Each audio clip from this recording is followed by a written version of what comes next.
격분한 홍준표가 추경호의 면전에 대고 역대급으로 거친 설전을 퍼부으며 현장을 발칵 뒤집어 놓았습니다. 필터 없는 쌍욕에 현장은 그야말로 촛포화가 됐는데요. 바로 확인해 보시겠습니다. 홍준표 전 대구시장이 추경호 현 대구시장을 향해 연일 날을 세우고 있습니다.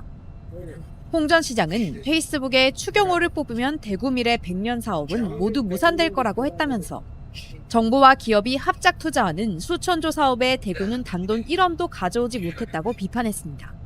최근 정부가 발표한 3대 메가 프로젝트 투자 지역에서 대구가 제외된 것과 관련해 추 시장의 책임을 물은 겁니다. 해당 프로젝트엔 앞으로 정부가 추진할 반도체와 AI 데이터 센터, 피지컬 AI 등 사업 구상이 담겼는데 대구는 포함되지 않았습니다. 홍 전 시장은 지난 6.3 지방선거 당시 추 시장과 경쟁했던 김부겸 더불어민주당 후보를 공개 지지했습니다. 홍 전 시장은 대구가 메가 프로젝트에서 소외된 건 김 후보를 뽑지 않았기 때문이라고 했습니다. 윤석열 정권 때도 있으나 마나 하던 대구 국회의원들이 무슨 정책이 있느냐며 고담시티를 벗어나려고 몸부림치는 대구 청년들만 불쌍하다고 강하게 질책했습니다. 홍 전 시장은 선거 이후 꾸준히 국민의힘 국회의원들을 겨냥해 비판글을 작성해왔습니다. 지난달엔 능력이 안 되니 지역 감정을 내세워 국회의원 자리를 지키려는 모습이 가련하다고 적었습니다. 하준경 청와대 경제성장수석이 이재명 정부가 추진 중인 3대 메가 프로젝트를 박정희 시대 산업화에 버금가는 2차 산업화라고 규정했습니다. 하 수석은 어제 한 유튜브 채널에 출연해 옛날 박정희 시대의 산업화를 1차 산업화라고 하면 지금은 2차 산업화라고 설명했습니다. 다만 과거에는 불균형 산업화고 이번에는 균형적 산업화라고 덧붙였습니다. 기업 투자의 온기가 평택 지역 이남으로 퍼져야 한다고도 주장했습니다. 앞으로는 이제 그 평택 밑으로 가도 거기에 이제 좋은 인재들이 모이고 거기서 또 교육도 받고 또 의료 혜택도 누리고. 일각에서 기업 팔비틀기 아니냐고 비판하는 것을 두고는 기업이 스스로 이익이 된다고 판단했기 때문에 하는 것이라고 주장했습니다. 국민의힘은 비판을 이어갔습니다. 정부와 여당은 실체 없는 메가 프로젝트란 허황된 불꽃놀이로 여론을 호도하는 행태를 즉각 중단하십시오. 최 대변인은 글로벌 기술 패러다임과 공급망 변화를 읽지 못한 800조 반도체 메가 프로젝트는 도리어 시장의 불안을 자극하는 독이 되었다고 목소리를 높였습니다. 3대 메가 프로젝트 그 전체 윤곽이 모두 드러났습니다. 영남권에 312조 원의 대규모 투자가 이뤄집니다. SK와 삼성, 현대차와 한화가 함께합니다. 피지컬 AI와 모빌리티, 우주항공의 거점으로 키운다는 구상입니다. 경남 진주를 찾은 이재명 대통령은 서남권에서 시작해 충청권을 거쳐 영남권에서 대장정을 마친다며 영남은 대한민국 산업화에 불꽃이 타오른 곳이라고 강조했습니다. 유선희 기자입니다. 이재명 대통령은 이번 주 전국을 돌며 반도체, AI 투자 계획을 공개했습니다. 서남권에서 시작되어 충청권으로 이어진 대규모 투자의 대장정이 대한민국 산업을 이끌어온 영남에서 오늘 열리고 있습니다. 광주와 아산을 거쳐 오늘 진주를 찾은 이 대통령은 영남이 우리나라 산업에 기틀을 세웠다고 강조했습니다. 구미 산단의 전자산업을 비롯해서 울산의 자동차, 조선, 석유화학, 그리고 포항의 철강 등 대한민국 산업화의 불꽃이 처음 타오른 곳이기도 합니다. 로봇과 자동차, 조선을 포함한 피지컬 AI 분야를 집중 육성하겠다는 구상을 공개한 뒤엔 영남을 우주 항공 산업의 거점으로 만들겠다고 밝혔습니다. 위성과 발사체, 미래 항공기와 우주 신산업을 연결하는 남해안 우주 항공 산업 벨트를 본격적으로 구축하려고 합니다. 이 대통령이 영남권 우주 항공 기업들이 글로벌 기업으로 성장할 수 있도록 지원하겠다고 약속하자 한화는 55조를 투자해 영남권을 중심으로 우주 항공 산업 생태계를 만들겠다고 화답했습니다.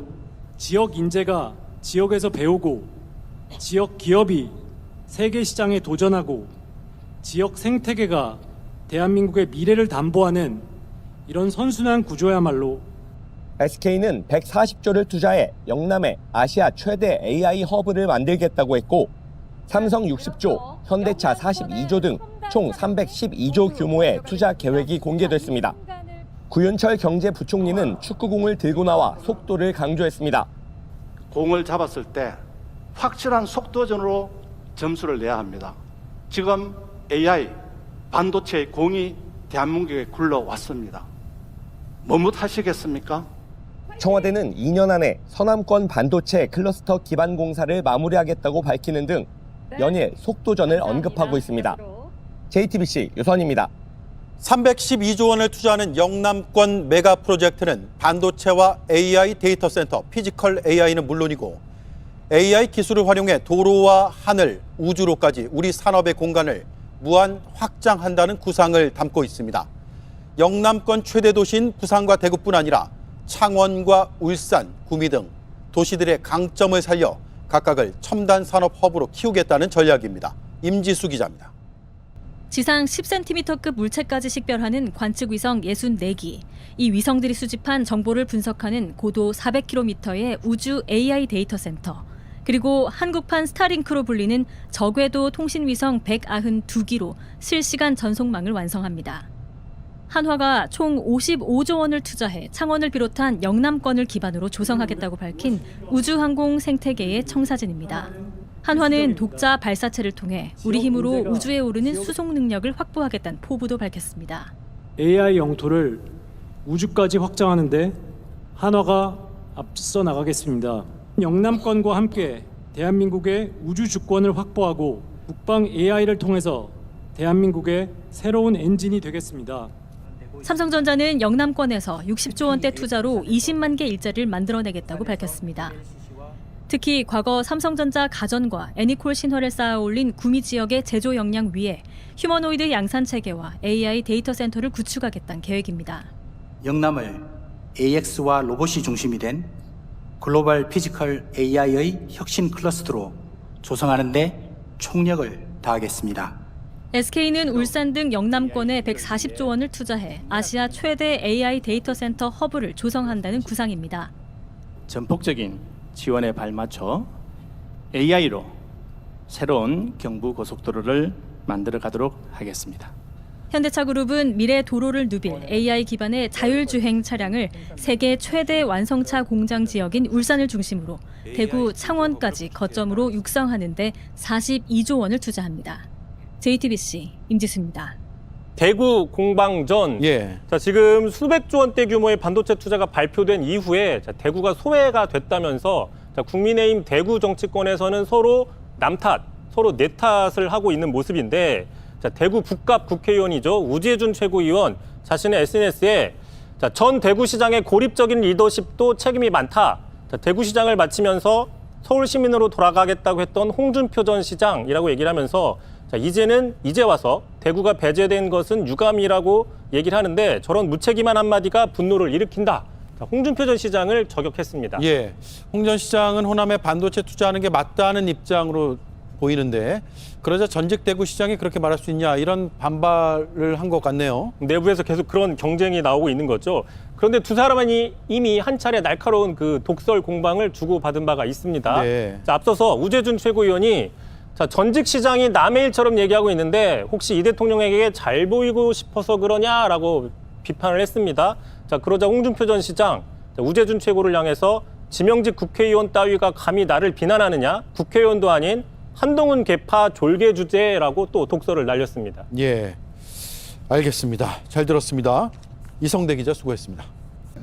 이재명 정부가 발표한 호남 반도체 투자 계획을 국민의힘이 연일 비판하고 있는 가운데 홍준표 전 대구시장이 호남 투자를 정쟁의 도구로 삼지 말라고 주문했습니다.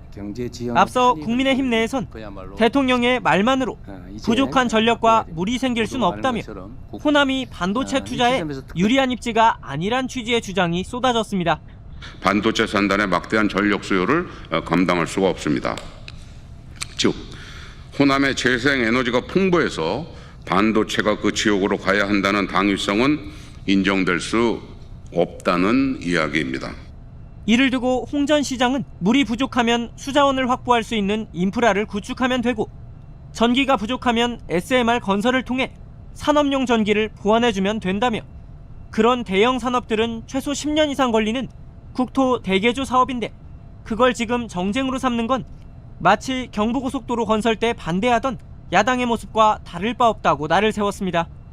국가의 투자로 울산은 농촌도시에서 중화공업 중심도시가 됐고 포항은 허허벌판 해안가에서 세계적 제철 강국이 되지 않았냐며 수도권과 영남을 중심으로 발전해온 한국 사회를 그동안 소외됐던 호남 지역까지 확장하는 건 새로운 도약의 기회가 될 수도 있다고 강조했습니다. 끝으로 홍 시장은 그걸 정쟁의 도구로 삼지 말라며 다만 대구가 이번 투자에서 소외된 건 유감이라고 덧붙였습니다. 호남 반도체 클러스터 조성의 핵심 과제로 꼽히는 전력과 용수 공급 체계 구축. 홍준표 전 대구시장은 이런 방법을 제시했습니다. 우선 용수 부족 문제, 댐 건설로 해결할 수 있다고 주장했습니다. 그러면서 가리킨 건 지리산인데 적지가 20여 곳이나 있다는 설명도 덧붙였습니다.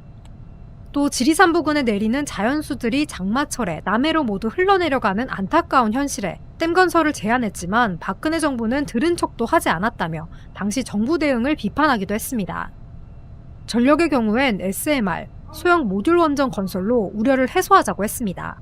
전력도 이제 SMR 시대라며 원자력보다 10만 배 안전한 SMR을 전국 산업단지마다 건설해야 할 때라고 강조했습니다. 정치 논리가 아닌 경제 논리로 반도체 공장 입지를 결정해야 한다는 앞선 자신의 주장에 다시 한번 힘실은 겁니다.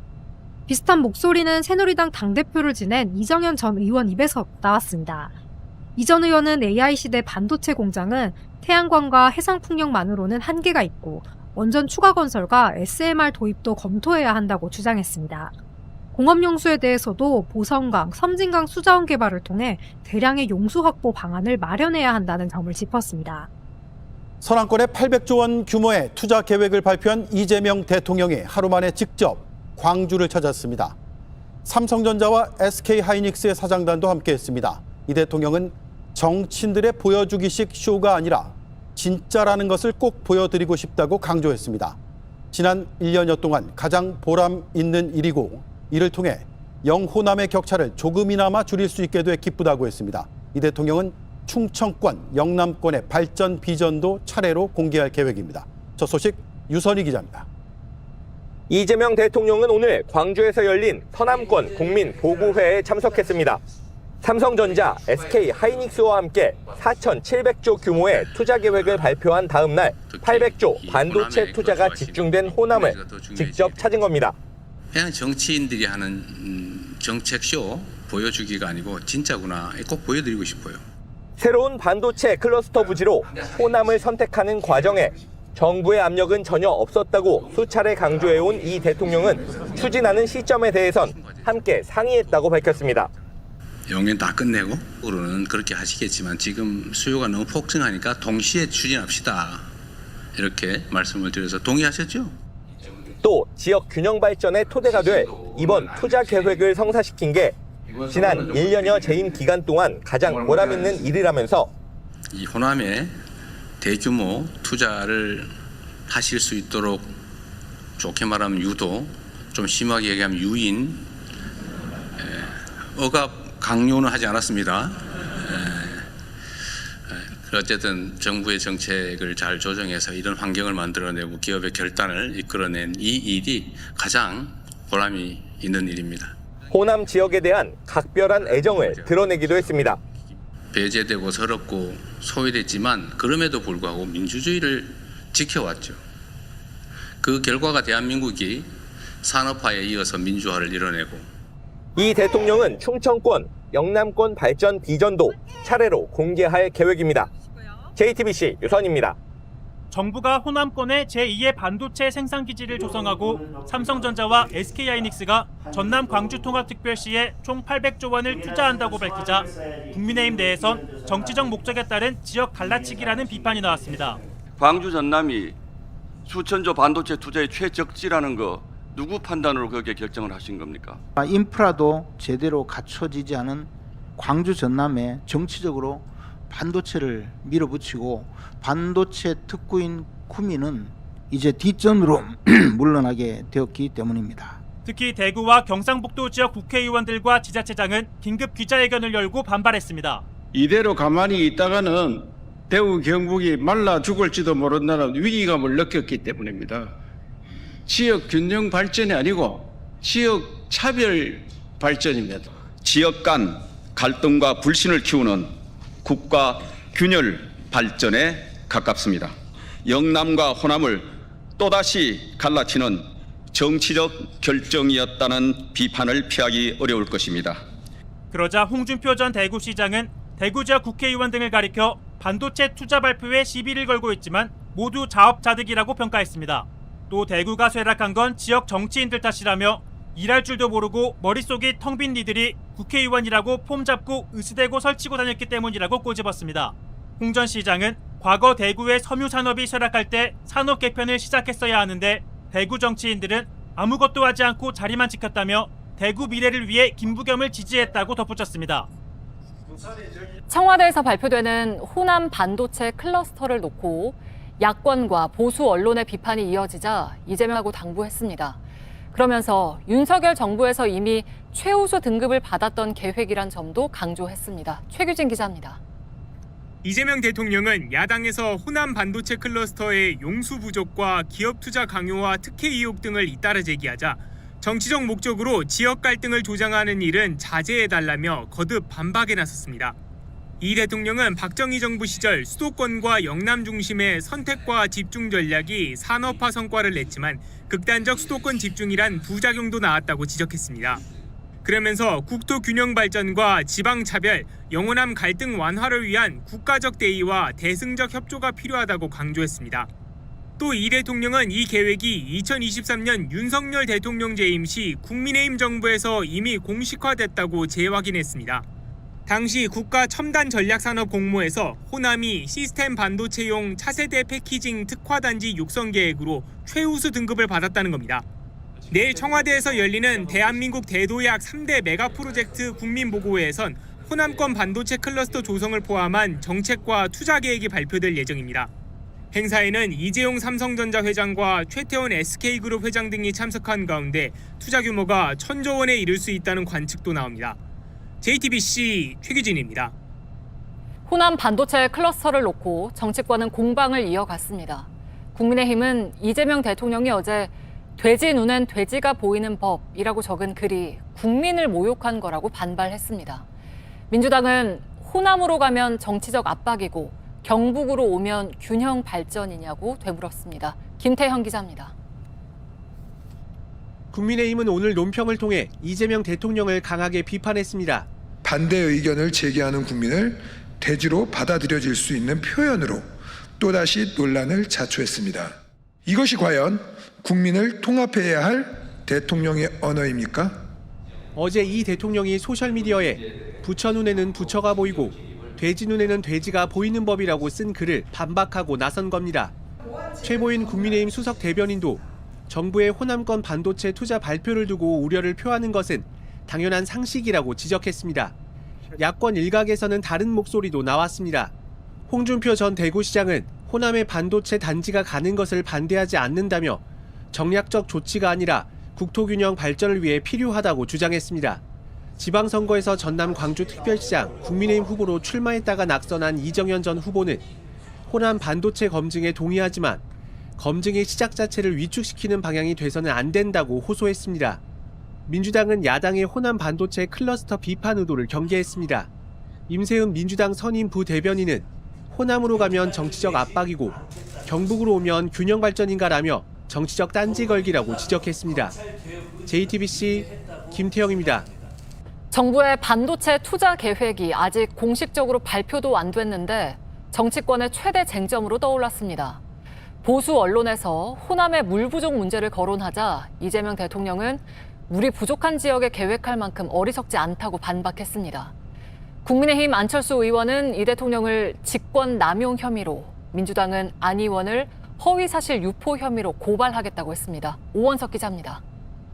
이 대통령은 오늘 소셜미디어를 통해 호남의 반도체 산업용수 부족 우려에 대해 호남도 영남이나 수도권만큼 물은 충분하다며 하루 100만 톤 산업용수 공급도 가능한 것으로 검토됐다고 설명했습니다. 물이 부족한 지역에 대규모 공장 설립 계획을 할 만큼 어리석지 않다고도 했습니다. 앞서 국민의힘에서는 호남에 대한 반도체 투자가 기업에 대한 투자 압박이라고 비판했고, 이재명 정부와 민주당은 경제적 고려 없이 오직 광주 전남 통합특별시 출범이나 전당대회 같은 눈앞의 정치적 계산에만 매몰되어 호남 반도체 클러스터 구축을 무리하게 압박하고 있습니다.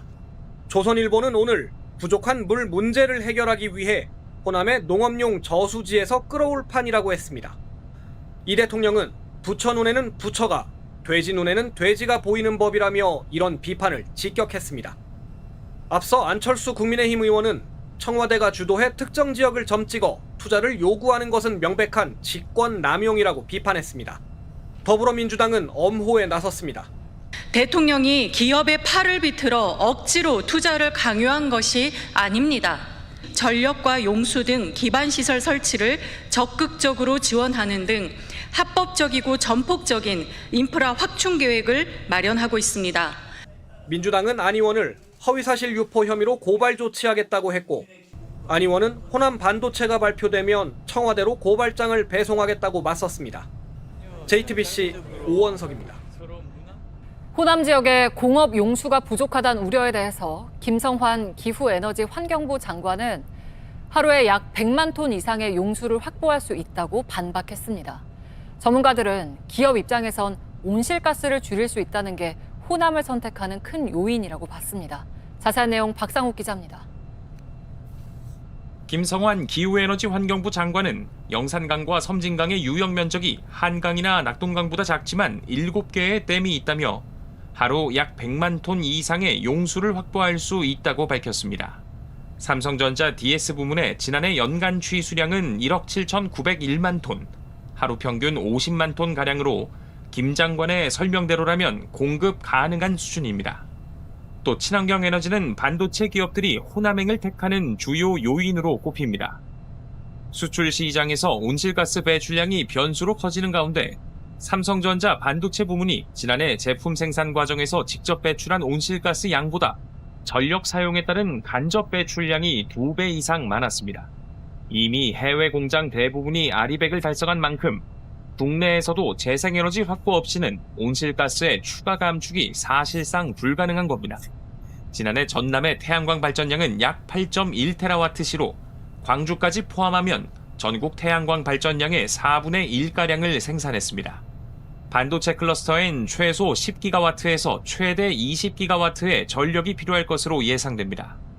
전라남도는 지역 수요의 2배를 넘는 전기를 생산하며 17개 광역시도 중 전력 자립도 2위를 기록했지만 태양광과 해상풍력 등 재생에너지 설비를 지금의 배 이상으로 늘리는 한편 대규모의 에너지 저장 시스템도 구비해야 할 것으로 보입니다. JTBC 박상욱입니다. 어제 어마어마한 사건이 있었는데요. 단군 이래 최고의 투자 발표가 있었습니다. 대한민국 3대 메가 프로젝트. 이 반도체. 그리고 피지컬 AI, 그리고 AI 데이터 센터. 이 엄청난 사건입니다. AI 대전환 시대, 그리고 국토 균형 발전. 요 두 가지를 이룩하기 위해서 삼성과 SK 등이 4,700조 4,700조 투자 계획을 발표했어. 4,700조. 가늠이 안 간다. 4,700조 처음 들어봐. 4,700조. 예. 그리고 이재명 대통령은 전폭적인 지원을 현장에서 약속을 했습니다. 예. 그런데 아까 잠깐 이야기가 나왔지만 이 자리에서 굉장히 이거는 이례적인 장면이 연출이 됐습니다. 국민의 대표 대통령. 예. 기업인들에게 90도 인사를 한. 이 굉장히 화제가 되고 있습니다. 실제로. 예, 네. 와, 거기가 지금 어떻게 결정된 건지 너무 궁금한 거 지금 너무 많거든요. 일단 영상으로 짧게 보고 오겠습니다. 저는 우리 기업인들을 대표해서 이 두 분에게 국가 영웅 또는 국민 영웅이라고 불러드리고 싶습니다.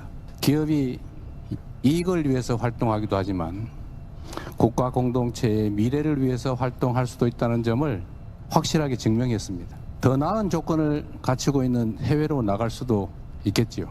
그러나 우리 기업들이 우리 국민들과 우리 대한민국의 미래를 위해서 이와 같이 국가적으로 어려운 선택을 또 어려운 결단을 해주신 점에 대해서 우리 국민들을 대표해서 제가 인사 한번 드리도록 하겠습니다. 야, 이거 좀 소름 돋는다.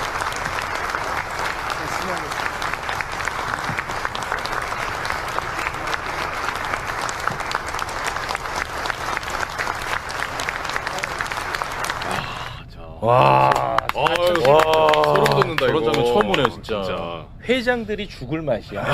이게 왜 이렇게까지. 일단 좀 소소한 얘기인데 이것도 큰 메시지니까요. 네, 이거 어떻게 결정된 거고 혹시 사전에 아셨는지 궁금합니다. 그 이제 행사를 준비하면서 마지막 단계에서 뭐 같이 좀 손을 잡고 이렇게 뭐 올린다던가 뭐 이런 이야기들을 잠깐 나눴어요. 네. 그럴 때 좀 서로 인사를 좀 고맙다는 인사를 하는 걸 하면 어떨까요? 했더니 대통령께서 어떻게 말씀하셨냐면 네.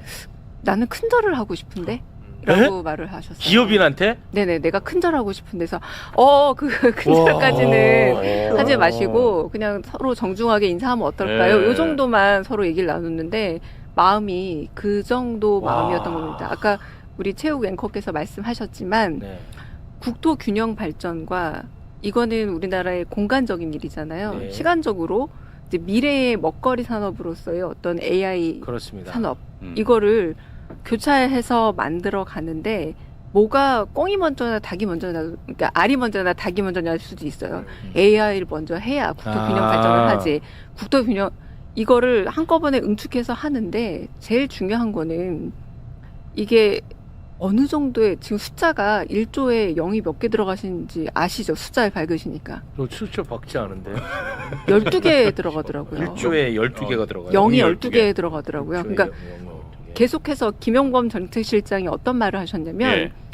지금까지 듣도 보도 못한 숫자가 나올 거다라는 네, 얘기를 했을 때 제가 언론인들한테 조금 죄송한 게 뭐냐면 계속 숫자를 물어보셨어요. 알려달라고, 네. 근데 말할 수 없으니까 입을 닫다 보니 약간은 좀 예측으로 갔거든요. 예. 그래서 최저가 900조였고 최고가 2000조였는데 제가 농담으로 다 틀렸다. 나중에 좀 창피할 거다. 이렇게 농담으로 했었어요. 예. 왜냐하면 언론인들도 짐작을 했지만 이 숫자는 네. 상상을 못한 숫자라는 거죠. 네. 그런데 이 AI가 그럴 수밖에 없는 게 규모의 경제이기도 하고 사실 우리나라에서 좁은 어떤 뭐 지역끼리, 사람끼리, 기업끼리의 경쟁이 아니라 말 그대로 뭐 실리콘밸리랑 경쟁해야 되고 잘 아시다시피 뭐 TSMC, PSMC랑 네네. 경쟁해야 되고 이게 전 세계적인 단위에서 경쟁을 하다 보니까 대통령 자주 하시는 말이 있어요. 아이 시시하게 더 팍팍 이런 표현 자주 쓰시거든요. 그걸로는 경쟁 안 된다. 그걸로 무슨 뭐 세상이 달라지냐라고 했을 때 이 규모의 경제를 가능하게 한 건 사실은 기업이 그 판단을 신속하게 내려줬다는 거죠. 그리고 뭐가 고마우냐? 나머지 정부가 해야 될 역할들에 있는 뭐 규제라던가 내지 뭐 인프라. 행정적인 부분, 인프라 이거는 해결해 주겠다라고 하는 그 약속을 서로 믿으니까 그 큰 돈을 투자한 거잖아요. 그렇겠죠. 네. 거기에 대한 감사라고 와. 할 수 있겠죠. 네네.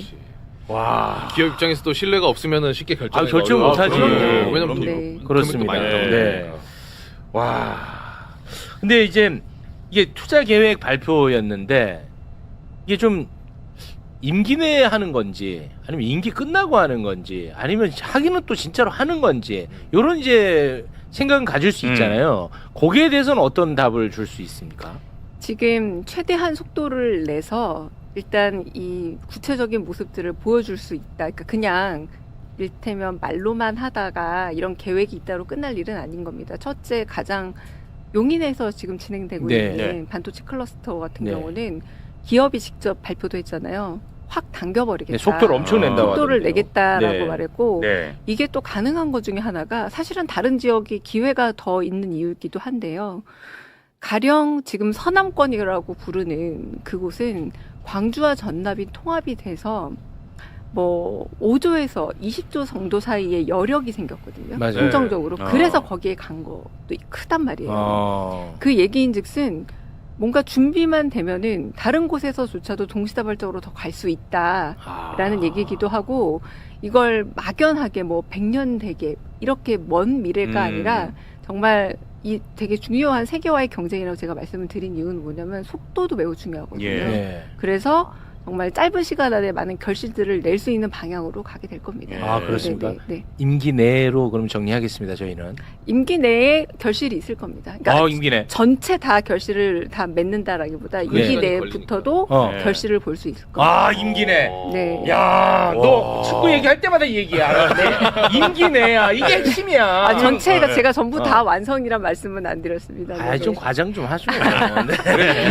눈에 보이는 뭔가가 있을 네, 거다. 점점점 눈에 보이는 증가와 그리고 변화는 분명히 보일 거라는 걸 말씀드립니다. 와, 진짜 되네. 저희가 이 관련해 가지고는 다룰 내용이 굉장히 또 많습니다. 예. 뭐 기술적으로 다뤄야 될 부분이 많기 때문에 그런 부분은 저희가 또 목요일에 준비가 되어 있으니까 기대해 주시면 좋을 것 같은데, 이게 지금 국민의힘은 이거를 환영해야 될 거 아니야. 국민의힘이 무슨 뭐 외국인들이 아니고 대한민국 사람들이니까 그렇잖아요. 예. 그런데 이것을 맹비난하고 있습니다. 그만큼 이게 좋긴 좋은가 봐. 그러니까 원래 좋으면 더 비난하잖아. 맹비난을 하고 있는데 네. 그걸 저희가 일부만 영상으로 좀 추려봤거든요. 네. 우리 대변인님께서 좀 잘 봐주시고 요거를 팩트로 좀 바로 잡아주시면 좋을 것 같습니다. 함께 보겠습니다. 우리 경제의 버팀목인 반도체 산업을 호남에 보내겠다고 합니다. 수백조 원을 투자해야 하는 기업의 사활이 걸린 프로젝트입니다. 용수, 전기, 인력 등 제반 여건을 기업이 검토해서 결정할 문제입니다. 그런데 대통령이 직접 네가 가라 호남을 압박하고 있습니다. 이재명 대통령은 공직자들의 설득 요청에 따라 CEO들이 결단한 것이라고 하면서 직권 남용이나 강요 지시가 아니라 행정 지도라고 말했습니다. 이는 논란의 본질을 흐리는 말장난인가 동시에 공장의 입지가 정부의 간섭과 개입으로 결정된 것임을 자인한 관치 개입 자백 발언입니다. 이것은 지역 균형 발전이 아니고 지역 차별 발전입니다. 국가 균형 발전이라는 이름을 달고 있지만 그 내용과 과정은 오히려 지역 간 갈등과 불신을 키우는 국가 균열 발전에 가깝습니다. 정권의 이해관계나 정치적 고려가 개입할 영역이 결코 아닙니다.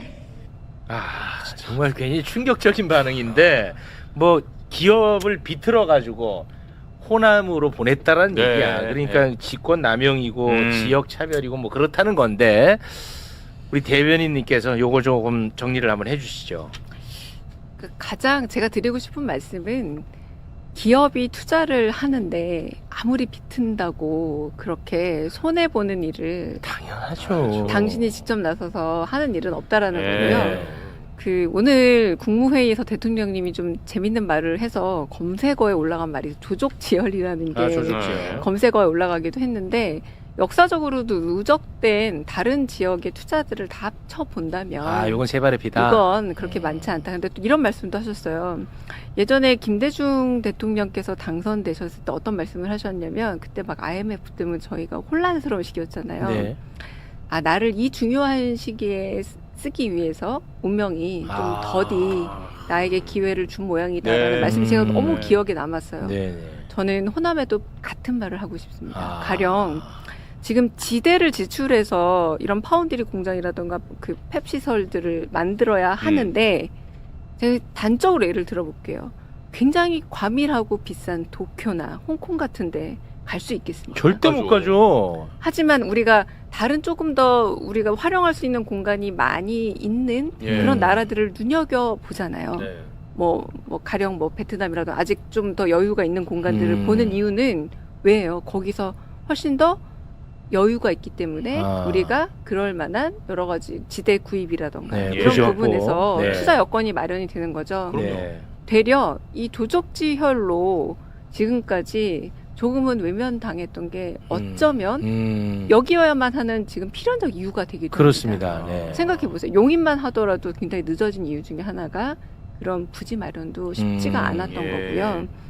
그런데 여기서 이 부분에서 그것도 있고, 두 번째는 워낙에 재생에너지 관련해서는 이미 호남에서 많은 준비가 되어 있었기 때문에 전기 문제 해결되죠. 그렇습니다. 그리고 또 한편으로 제가 아까 말씀드렸던 전남과 광주가 통합이 돼서 음. 나름의 재정적인 재정도 준비되어 네. 있고 소위 말하는 총알도 나름의 준비가 되어 있었던 거라서 최적지야 최적지. 이 조건을 마련하면 됩니다. 제가 조금 아까 나왔던 분들 조금 이름을 다 기억해 놨는데요. 네. 제가 조금 전에 공지를 하고 왔는데 오늘 서남권에 가셨잖아요.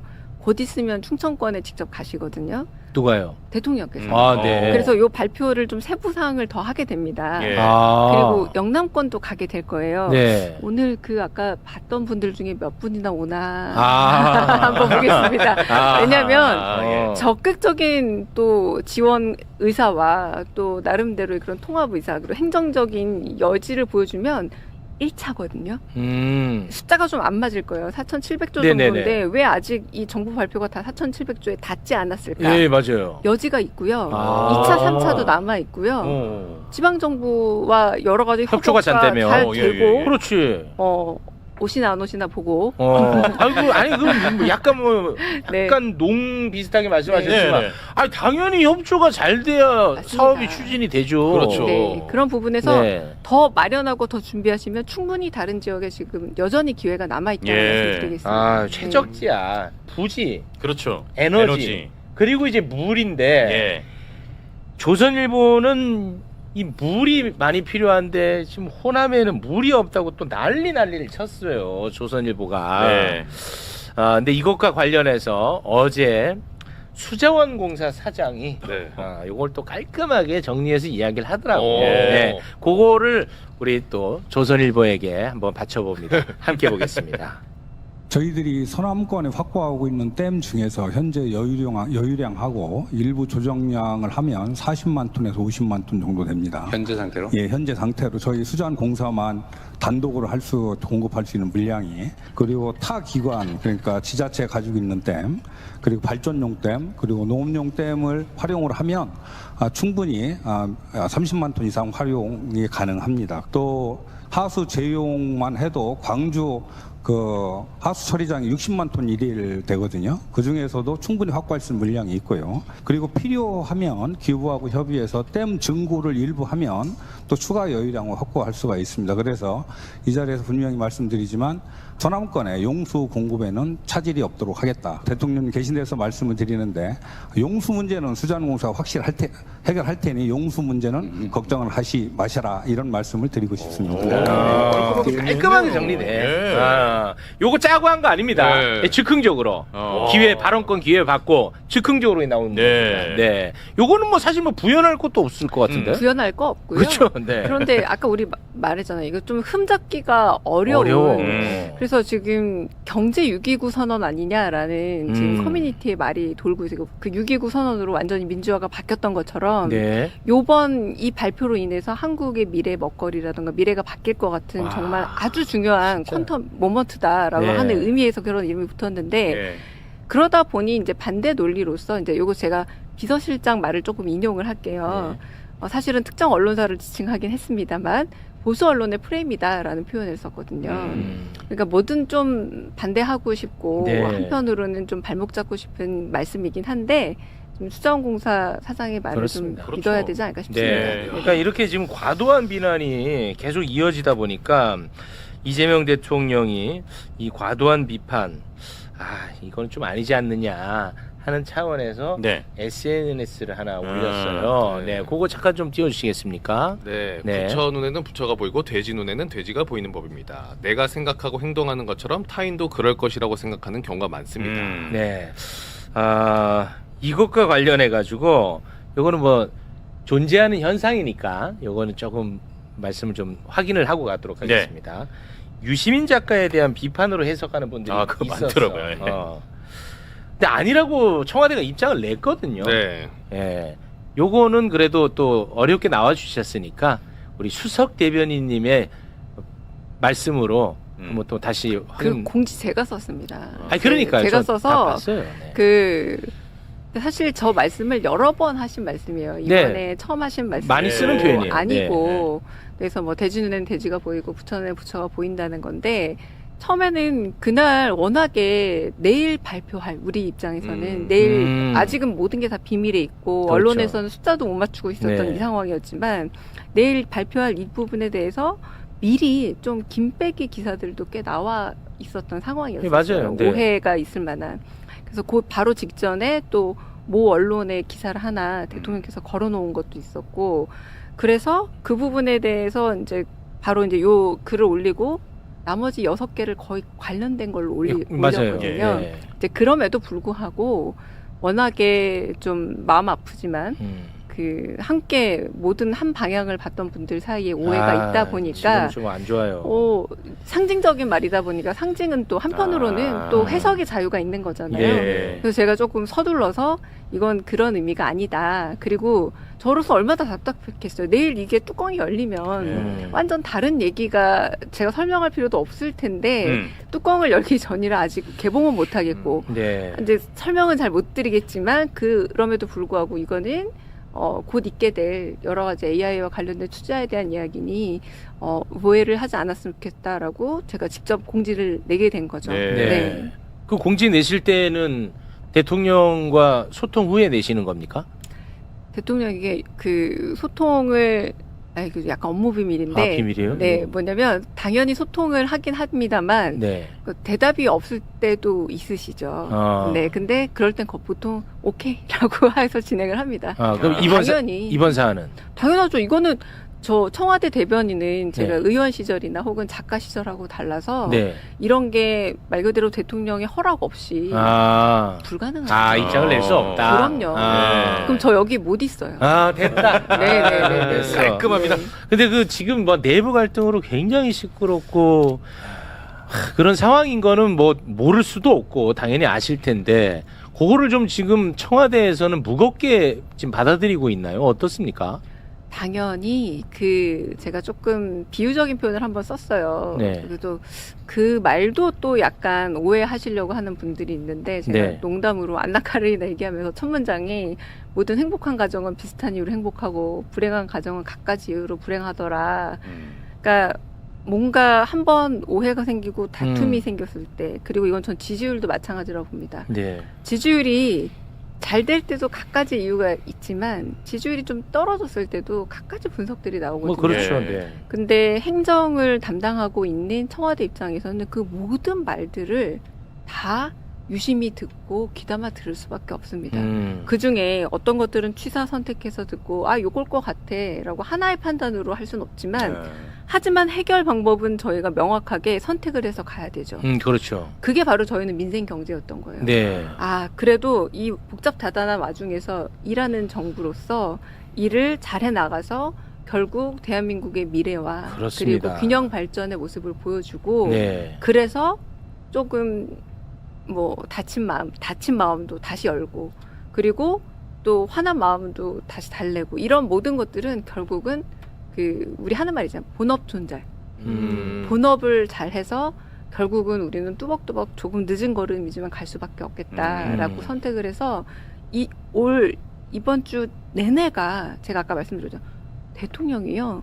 4번 임석 행사를 하고 4번 그 자리에 가서 같은 주제를 4번 반복하는 한번 사례를 찾아보셔야 될 것 같아요. 없습니다. 네. 이번에 그만큼 진심으로 아주 우리가 처음 정부가 시작할 때부터 준비한 거였지만 구체적인 단계를 준비하는 것, 기업하고 조율하고 이런 문제들도 6개월이 반년 넘은 프로젝트거든요. 네. 여기에 대한민국의 명운과 정말 여러 그렇습니다. 가지 그렇죠. 오해를 불식할 정말 단초가 있다라고 봐주셨으면 합니다. 네.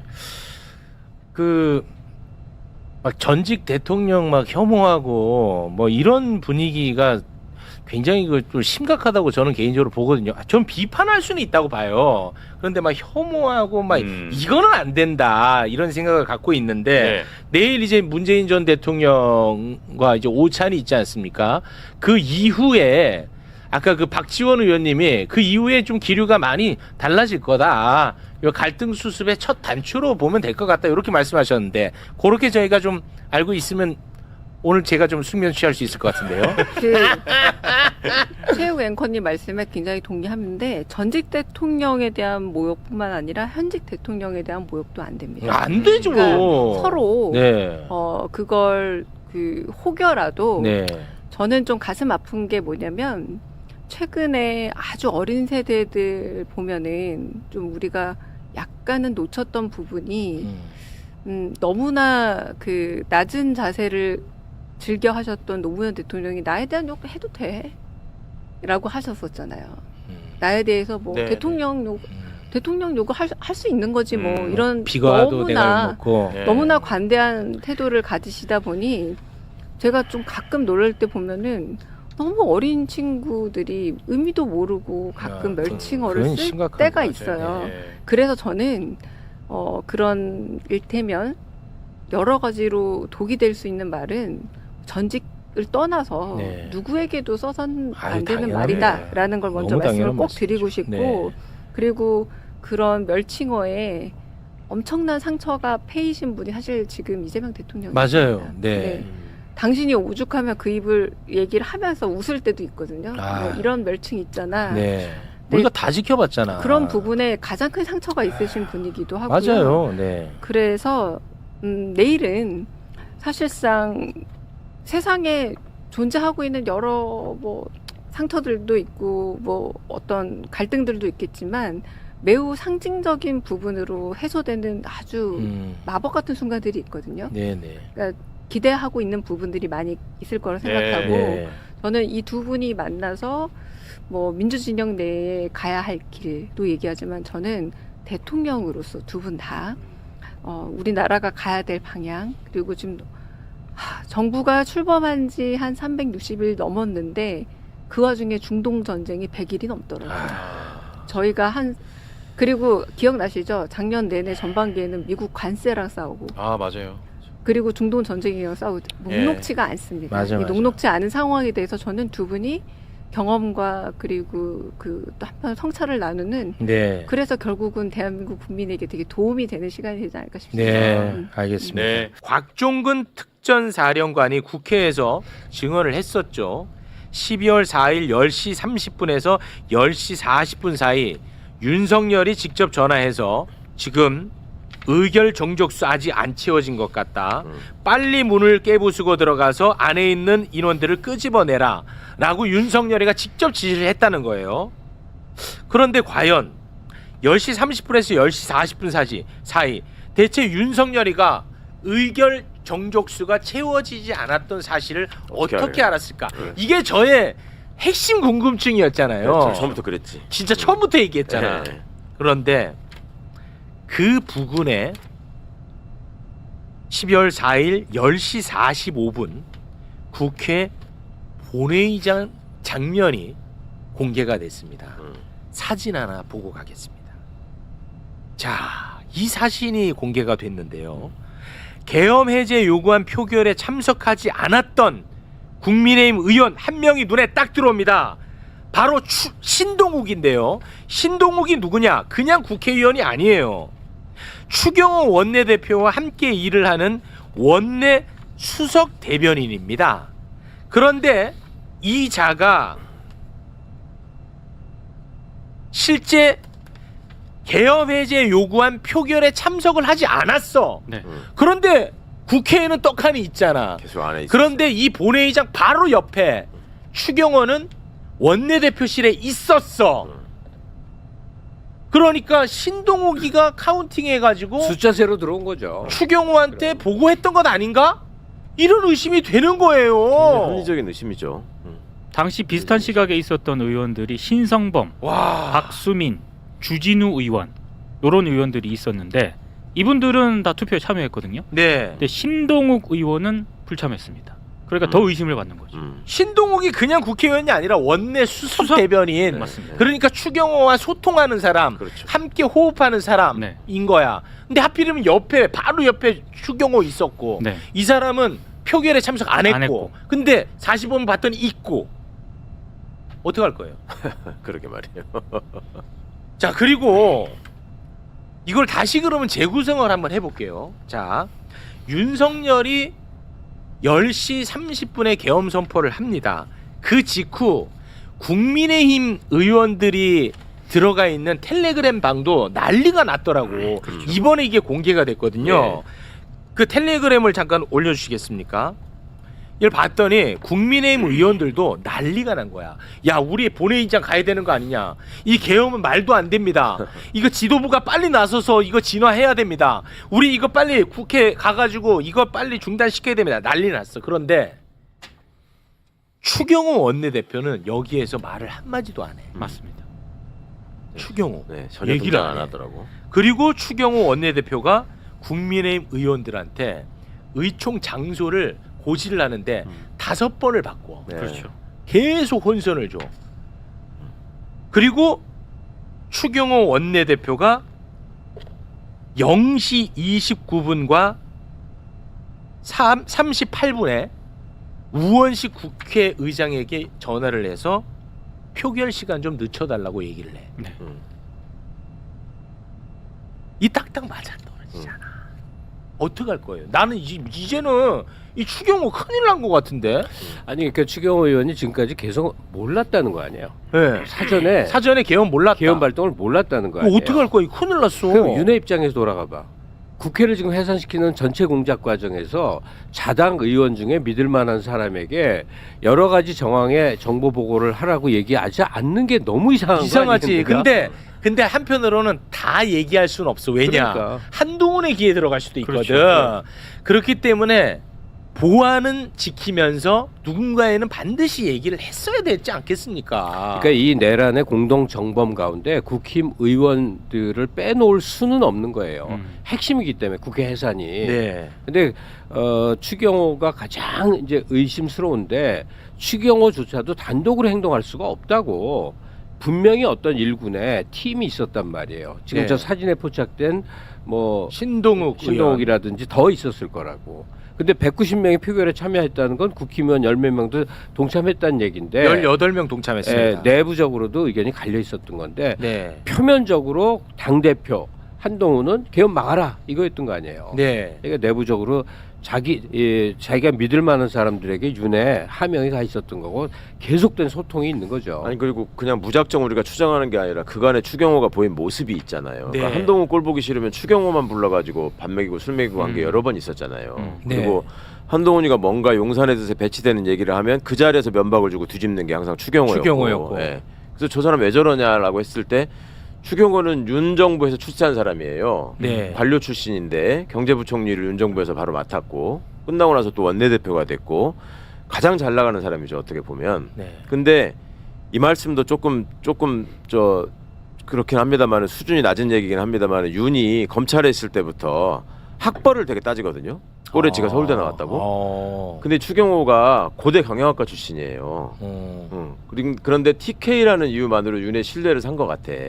여기는 믿을 만하다. 그리고 일을 시켜보니까 시키는 대로 하더라. 그다음에 신동욱이라는 사람은 족보에 TV조선 앵커를 갖고 달고 있잖아요. 그러니까 합이 맞았을 수 있고 이게 참 불행한 일이긴 한데 이분들이 의심을 받아도 충분할 만한 행동을 그 전에 해왔고 그 간에 출세해가는 과정에서 윤과의 관계가 남다리를 낳기 때문에 네. 이거는 본인들이 분명히 해명해야 될 일이라고 생각합니다. 본인이 해명할 일이 아니라 수사를 받아야 수사 돼요. 가야지 그러니까 이거는. 수사 과정에서. 네. 예. 그리고 계엄 당일에 최강욱 의원 눈에 들어왔던 게 윤석열이가 이발을 하고 나왔고 추경호도 계엄 당일에 이발을 했고. 놀랍네요. 지금 이분 지금 수사받고 있지 않습니까? 피의자 신분 아닙니까? 방패막이로 사고하는 것 같은데요, 출마를. 야. 근데 그때 이제 영장 기각되면서 아마 뭐 구속영장. 자신감이 좀 붙은 것 같고 뭐 네. 이대로 그냥 유야무야 되겠다라는 판단하는 것 같고 뭐 그동안에도 대구시장 뭐 나온다라는 썰은 좀 있었기 그렇죠. 때문에 아마 좀 빠르게 좀 치고 나간 거 아니냐 싶습니다. 그러니까 결국에는 방패막이로 자기의 범죄 사실을 좀 그런 방어하는 의도가 있어 방패막이로 출마를 강행하는데 대구 시민들이 어떤 선택? 진짜 대구 시민들께서 현명한 선택해 주셔야 된다고 보고 집단지성을 발휘해 줘야 되는 거예요. 대구가 대한민국의 섬처럼 고립돼서는 안 돼요. 정치적으로 그러면 안 되는 겁니다. 이 부분과 관련해서 이 국민의힘을 지지한다고 그런 게 아니고요. 네. 추경호 원내대표가 계엄의 당일 밤에 어떤 행동을 했는지 이게 범죄로 되는지 안 되는지는 이미 이제 기소로 판가름이 나겠지만 이건 부적절한 거예요. 이건 있을 수 없는 행동이에요. 정치인으로서 이런 정치를 하는 사람은 정치권에 있어서 저는 안 된다고 생각합니다. 그런 걸 대구 시민들이 바로잡아 주셔야 된다는 생각이 근데 듭니다. 출마 선언을 지금 한 거에 대해서는 상당히 이르게 지금 치고 나온 그렇죠. 건데 뭐 추경호 원내대표가 뭐 인지도 높이려고 그런 건 아닐 거고 아마 앞으로 추가적으로 이어질 뭐 수사 과정에 있어서 본인의 핑계거리 하나를 그렇죠. 또 만들어야 되니까 또 저런 좀 비열한 이런 행동들을 이어가는 것 같고 하여튼 정말 국민들께서 더 관심 가지셔가지고 이 내란의 밤에 대해서는 우리가 끝까지 규명하고 특히나 국민의힘 안에서 있었던 부분들 뭐 선거에 대한 거나 또 내란과 관련된 부분들은 그건 시효가 없다고 저는 봅니다. 네. 끝까지 저는 추궁해서 책임 물리는 쪽으로 우리 해야 된다는 생각이 들어요. 그러니까 결국에는 불출석 사유를 만들기 위한 술수 아닙니까? 술수죠. 이게. 전략이죠. 나 이거 뭐 선거운동. 네, 정치 대구에 탄압이야, 가가지고 이렇게. 정치 탄압이야. 나 대구 가서 선거운동 해야 돼. 뭐 누구 만나야 돼. 미팅 계획 있어.